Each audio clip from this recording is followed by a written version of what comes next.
Hi, I'm Rusty Skipworth, the Youth and Children's Minister here at Naperville Church of Christ. Welcome to Day 2 of Arrow Bible Camp. Don't forget to watch the live singing and drama on our NCOCLIVE YouTube channel. And also, especially don't forget to have a great time. See you later!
Thanks for joining us for Arrow Bible Camp.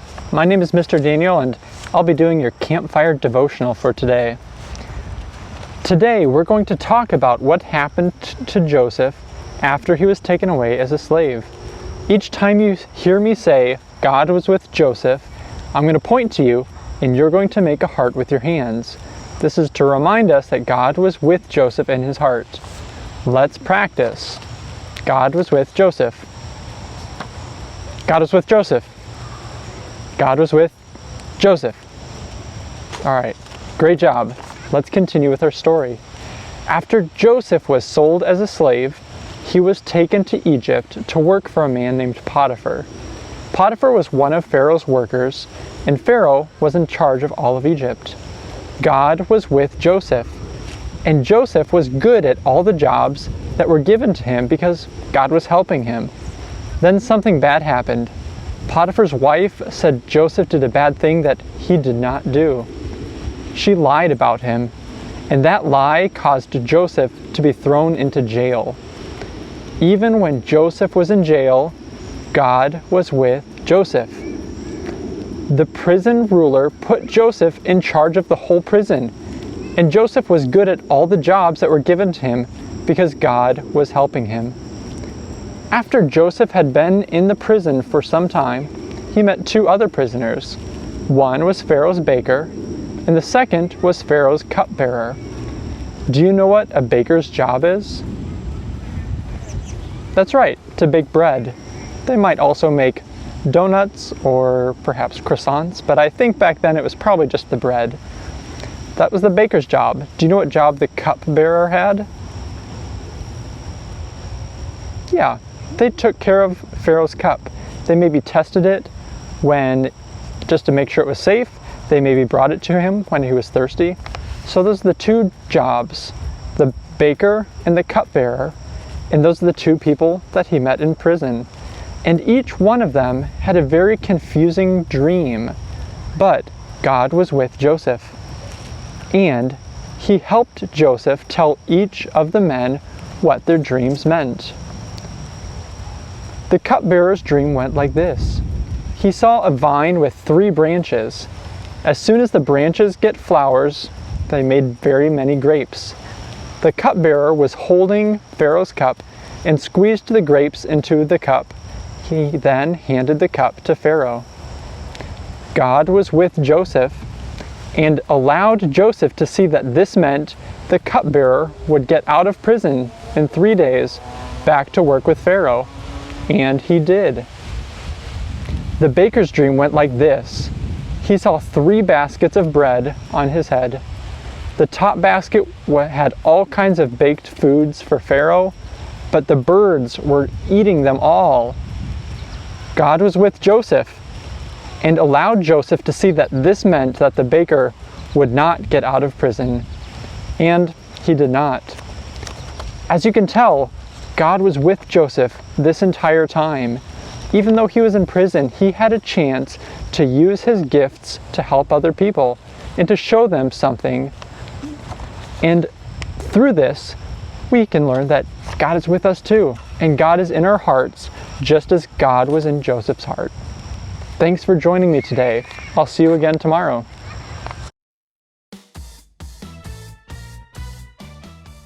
Welcome back, boys and girls. Thank you so much for joining me for day 2 of our VBS segment. Remember, yesterday we were speaking about Joseph, and we were talking about Joseph's life and how the light of God kind of shone through in some of the darker times in his life. So we're going to continue with the story of Joseph, and we're going to continue to learn how Joseph learned how to let God's light shine even in some of the darkest times in his life. So are you guys ready? Do you have your light source? If not, go ahead and pause the video, run and go get it, or walk and go get it. And you can choose a lantern like I have today, or a flashlight. Or if you don't have either, you can use any light source that you have, okay? If you're ready, we're gonna go ahead and get started. So just like yesterday, what we're gonna do is, if there's something good, we're gonna let that light shine, just like this. And if it's not, if it's bad, we're gonna turn that light off. But in our case, we're gonna just move that light so we can't see it. Because we learned yesterday that even though we can't see it, we know that the light is still there, it's always there. So Joseph was sold as a slave in Egypt to Potiphar. Was that a good thing or a bad thing? Definitely being sold as a slave is an absolute terrible thing. And in this case, Joseph was able to use that situation, if you guys remember, and let his light shine through, because he did very well and he exceeded at all the things that Potiphar had him to do. So he found favor in the eyes of Potiphar. And that means that Potiphar looked upon him with kindness. Potiphar saw the value in him, and he treated him nicely and well as a result. So that's what that word favor means. So we saw in that situation, Joseph, although being sold as a slave was a horrible thing, Joseph allowed the light of God to shine through, and he still glorified God in that terrible situation. The next one is Joseph was blessed because God was with him. Oh my goodness, you guys are good. Absolutely, you knew that right away. That is definitely allowing God's light to shine through the blessing that he received, right? Good job. Our next one is Potiphar's wife accused Joseph of something he did not do.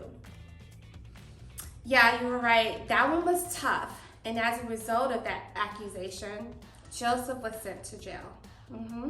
So that was definitely something that was a bad thing. So we know Joseph going to jail. Is that a bad situation? Absolutely. And then Joseph was able to, again, let God's light be shown through him, because he began to do good works there, and so the jailer put him in charge of the jail. So Joseph, again, in that terrible situation, allowed God's light to shine through him. Very good, you guys. God was with Joseph, and he was given leadership over the other prisoners as we just stated. So absolutely, you guys are good. Pharaoh's baker and the cupbearer were put in jail. They had dreams, and Joseph interpreted those dreams correctly. That was definitely a good thing. You guys are good. Absolutely. That is right. So Joseph used the blessing that he was given by the Lord to be able to interpret dreams for others.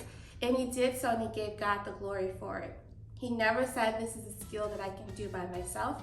But he always shared, this is what the Lord has allowed me to do. So our last point today is the cupbearer forgot about Joseph. He said that he would not forget, and Joseph asked him, don't forget about me. Was that a situation where that was a good thing or a bad thing? Definitely it was a bad thing, because that meant that Joseph had to stay in prison longer. And again, he's in there for something that he did not do. But during that time that he was in jail, Joseph continued to praise God. He continued to seek the Lord. So that was a time where it was a terrible situation, but he allowed God to work in his heart.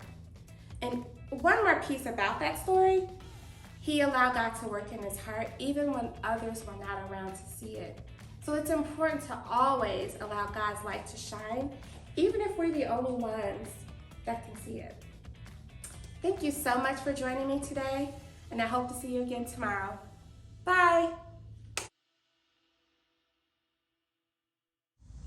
Hi campers, it is great to see you today for our second day of Hammock Devotional. I'm Miss Heather, and as we talked about yesterday, we have a Hammock Devotional because we like to find a nice, quiet spot to reflect on the stories in the Bible, to talk to God, and it's nice to just have a quiet place to do that. And I like to use my hammock. But if you don't have a hammock, that is okay, because you can use a quiet spot in your room or in your backyard. But first, we are going to pray together. And if you remember from yesterday, I like to say that this hand represents me. This hand represents God's love. And I put my hands together, and as you can see, God's love is just totally intertwined in me, just like God's love is intertwined in you. So this is always a nice reminder for me when I pray. So today, what I want us to do is we are going to pray together, but I'm going to be quiet, and I'm going to pray to God inside my head. And I want you to do the same thing. If you want to, you can pray out loud, but I want you to pray as well where you're at. And so we'll just spend a couple moments praying to God in quiet, and then we'll get started with our devotional. So let's pray together.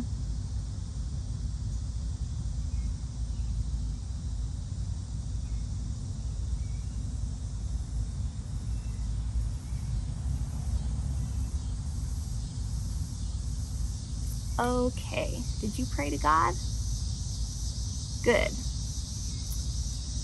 So today we are going to talk more about the Egyptians and different aspects of their life, because the more we learn about them, the more we can kind of understand what Joseph was going through. And it helps us to relate to him a little bit better, to know what he was dealing with, because basically he had to learn how to live like an Egyptian. So today we're going to talk about murals and art and things of that nature in the Egyptian culture.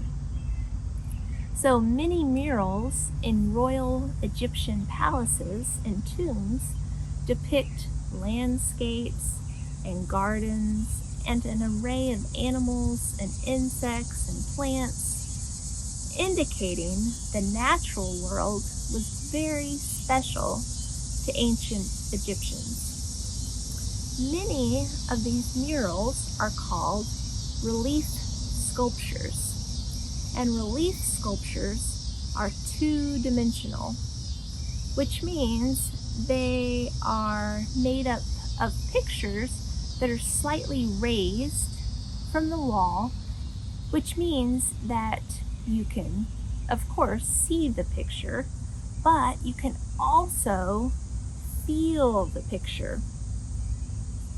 In the same way, we should not only look like followers of Christ, we should feel it. We really need to act like followers of Christ. Not just talk the talk, but walk the walk. And Joseph not only believed in God. He knew God had his back, which was good because Joseph went through a lot of stuff. And he was living in a country, Egypt, where people weren't followers of the same God that he was. So now I want you to pull out your journal that we had yesterday, and I want you to write down in your journal a time when God took care of you or was watching out for you. And if you don't want to write the words, you can also draw a picture of it. So you can pause the video right here if you would like to do that real quick.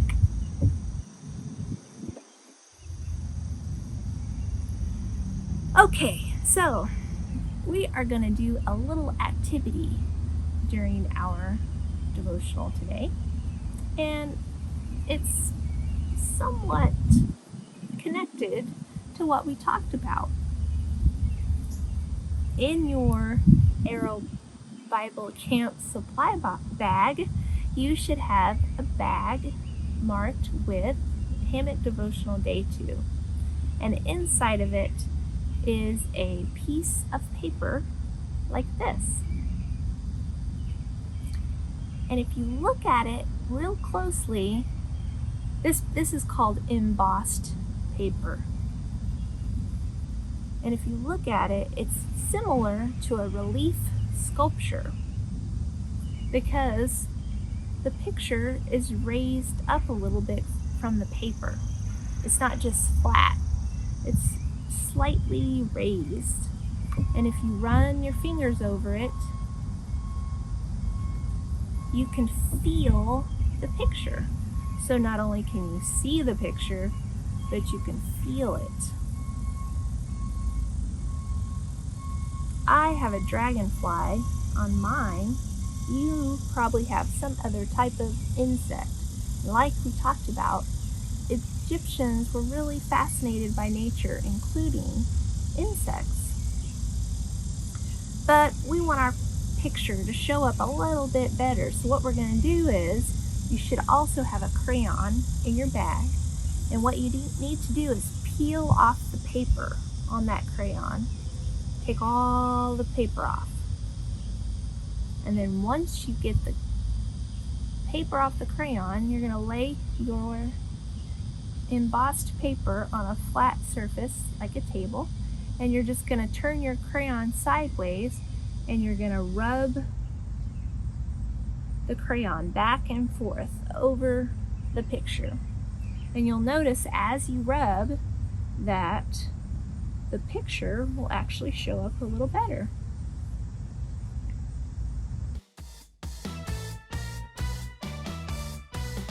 Welcome to day 2 of workshop.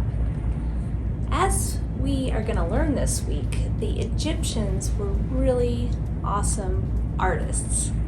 And one of the things they were really good at was carving in rock, like similar to a relief sculpture.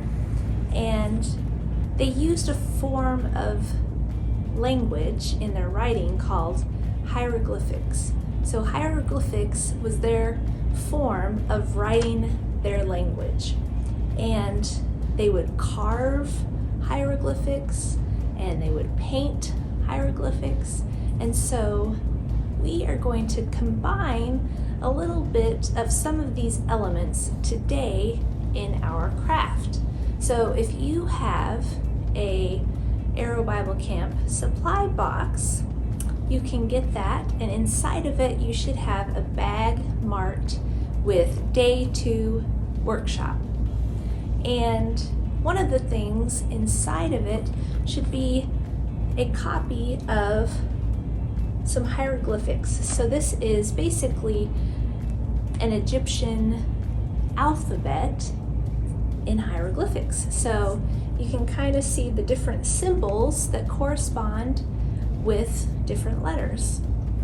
And what we're going to make is we'll call it a stone tablet, and we're making it out of clay. So you should also have a little package of clay to work with.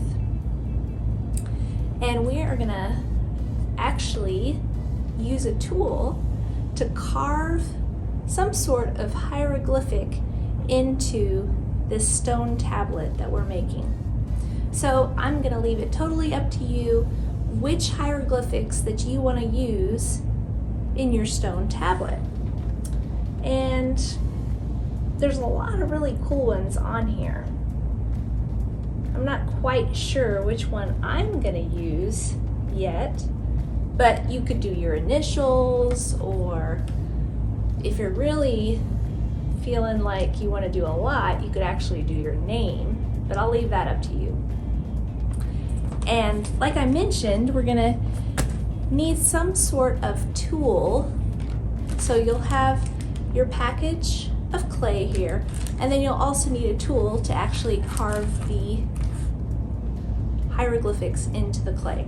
So I am going to use something called an awl, and that's what this little tool is called.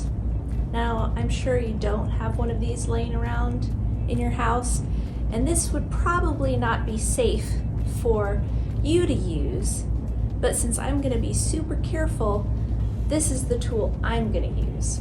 And the reason why I'm using it is because these tools have been around for a very long time. Since like Bible times, people have been using these type of tools, and they may not have looked exactly like this, but very similar.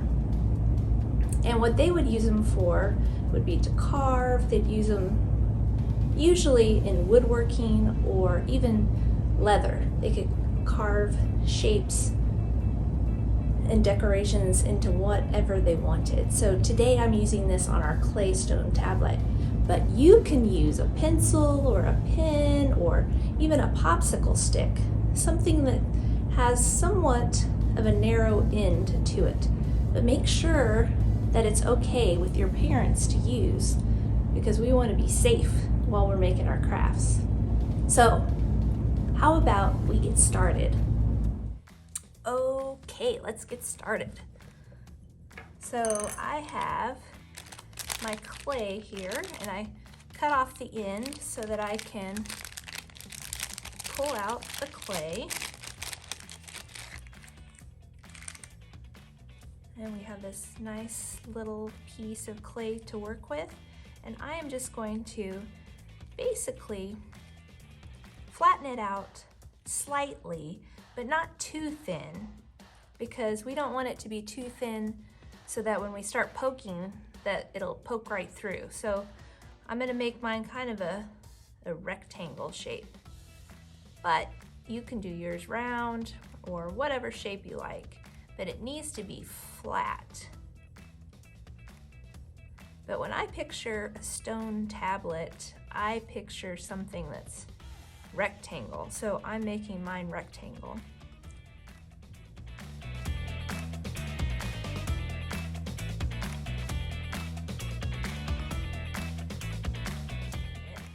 It doesn't have to be perfectly smooth, because we know a lot of these really ancient stone tablets were a little bit rough around the edges. So it doesn't have to look totally smooth and perfect.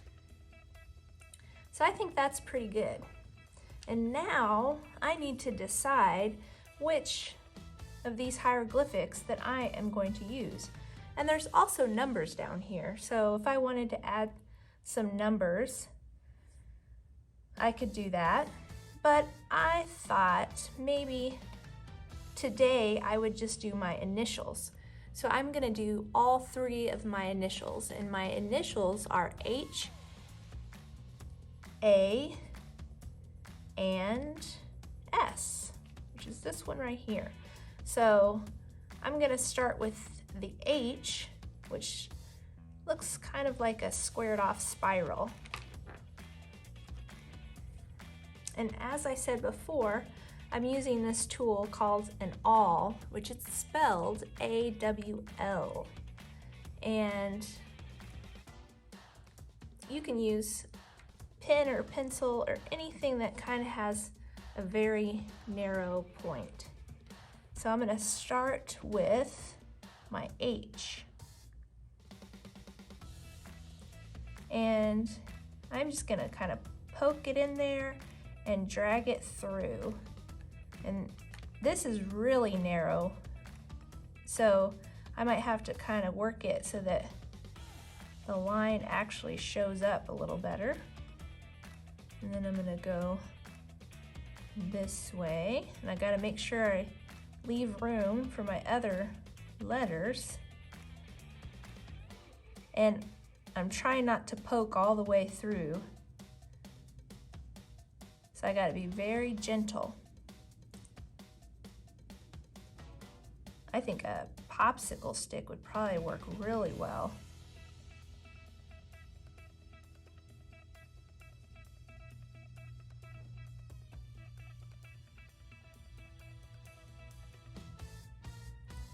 Okay, there is my first letter, which is the letter H, and it is pretty much finished there. And now my next letter is very complicated because this looks like some sort of bird. And that's got a lot of detail on it. So I'm gonna try my best to do this letter.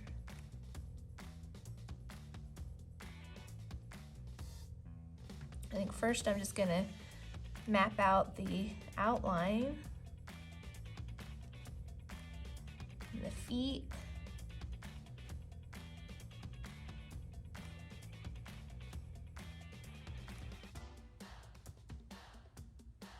Draw the head, and then the back and the wing.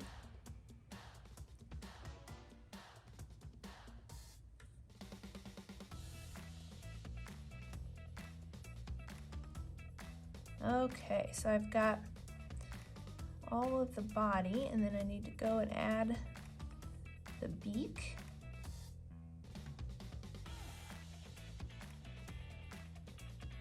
And it even has a little eye right there. And then there's a little tiny feather on top. Okay, so I've got my basic outline, and I probably need to go back and make the lines a little bit thicker so they'll show up better.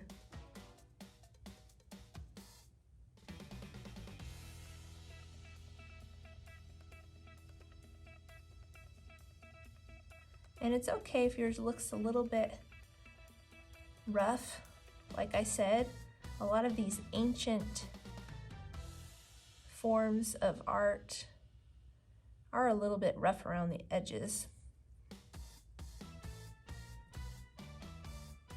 The Egyptians were really amazing artists, because imagine having to write anything using pictures all the time.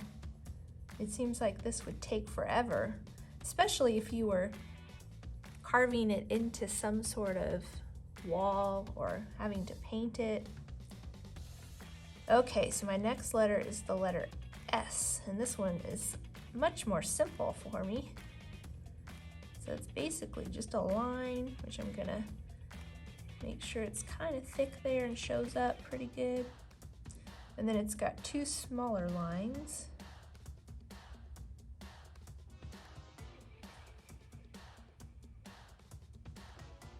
And a little line.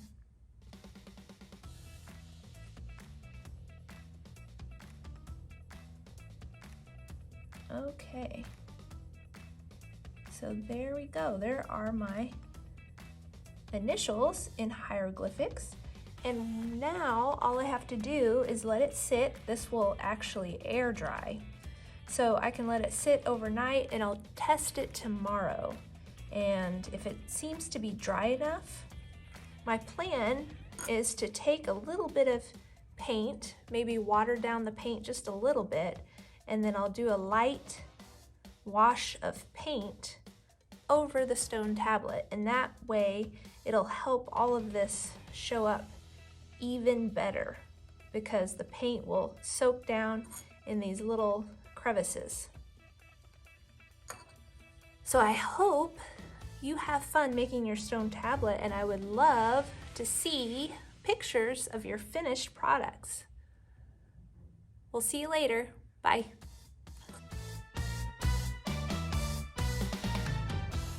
Hi campers, I'm Craig.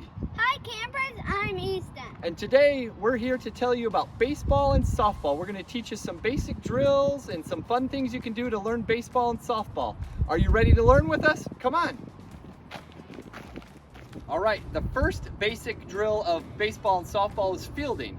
So the correct technique is to get your legs spread apart and your hands down low and get ready to catch the ball. So this is a drill you can do to learn how to get in a good fielding position and catch the ball, all right? So we're gonna start by rolling it back and forth, okay? Like this. Get in your position, roll it back, and then roll it to me, and I'm fielding it in a good position. Like that, like that, like that. All right, and then once you learn how to do the fielding with just your bare hand, now you can introduce the glove, and it's the same technique. We're in a good fielding position with our hands above our glove and we catch the ball. Ready? Good fielding position, catch the ball. Good fielding position, catch the ball. Like that. All right, now you can have a little fun with it. See how far left and right you can go while you're fielding. So Easton's gonna get in the middle of the cones here, and I'm gonna roll it to the side. He's gonna get in this good fielding position. And I'm gonna roll it to the left. He's gonna field it and then come throw it to me. Get in your position. And then he's gonna go over to the right. Perfect. Give it to me. You're gonna go over here. Oh, good one. All right. And then what you can do is set up cones and keep moving them farther and farther apart and see how far you can move to your left and right to field the ground ball. So that's fielding. All right, now that we got the fielding down, the next thing you got to do is be able to catch the ball. So the correct technique for catching the ball is to have your hand up like this with an open glove, put your other glove here and your two thumbs are touching each other, and you put your hand above your head and catch the ball. So that second hand is there to help protect you and also help you catch the ball. And then once you catch it, you step with your left foot and throw it, okay? So let's practice catching it and throwing it. All right, the correct technique again is two thumbs together. You put your glove in the air and you catch it. Good try. And then now step and throw. Good. All right, get your two thumbs together. Good. Now step and throw. Good. All right, try it again. Your thumb up above. Oh, good try. Sometimes you drop it, sometimes you catch it. That's okay. Step and throw. All right, that's how you do it. Field the ground ball, sometimes you get a pop-up, and then you throw the ball. That's fielding, catching, and throwing. All right, the next thing that you need to know about baseball and softball is hitting. That's the most fun part. All right, so what we're gonna learn today is the proper stance to get into, and then we're gonna show you a drill using a tee where you can practice hitting. Okay, so here's the stance you wanna be in. You wanna have your feet about shoulder width apart, with your bat straight up behind you, and then when you swing through, you spin on your back foot. Show them a little practice swing without hitting it. Go ahead. Perfect. Right there, you spin on your back foot, and then you watch the ball go. And a tee is a great practice drill because the ball isn't moving, it's stationary, so you can really focus on practicing your swing. Okay, here we go. He's gonna practice a few times.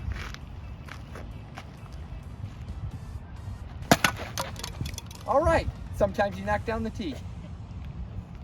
All right, take a swing. Good practice swing. All right, now we're gonna hit the ball. Good one. All right, get in your stance again. Good stance. All right, go ahead and swing. Good. One more. Good. Very good swings. All right, so after you hit the ball, what's next? Run the bases! Run the bases. All right, so here's how you run the bases. You take your normal swing, and if there's a play at first base, you're gonna run through the base and then stop, okay? So that's what we're gonna practice first, is running through the base as if there's gonna be a play at first base. All right, here we go. So Easton's gonna practice swing, drop the bat, and then run through the base.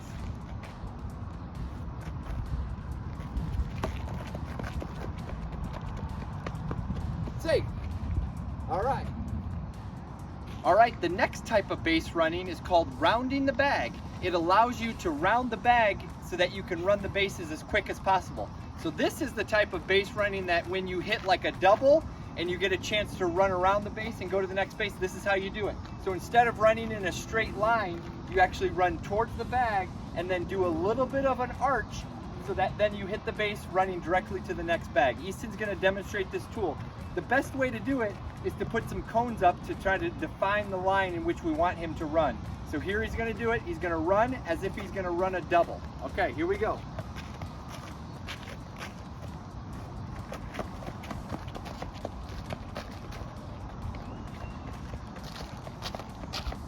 All right, that's how you run the bases for a double. All right, when you're practicing base running, what's the most exciting play in all of baseball, Easton? Home run. All right, so a home run is where you run around all the bases and then come home and touch home. So why not practice that now? All right, here we go.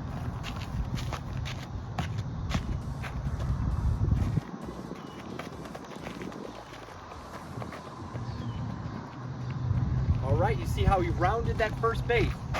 He rounds second base. He rounds third base.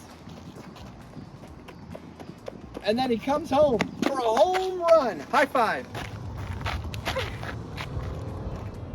All right, now that you know the basics of baseball and softball, fielding, catching, throwing, hitting, and running, what's left to do? Just have fun. Just have fun. Hope you enjoyed Bible Camp. See you later, campers. Roar! If you would like more information about Arrow Children's Ministry at Naperville Church of Christ, send an email to hskipworth@napervillechurch.org.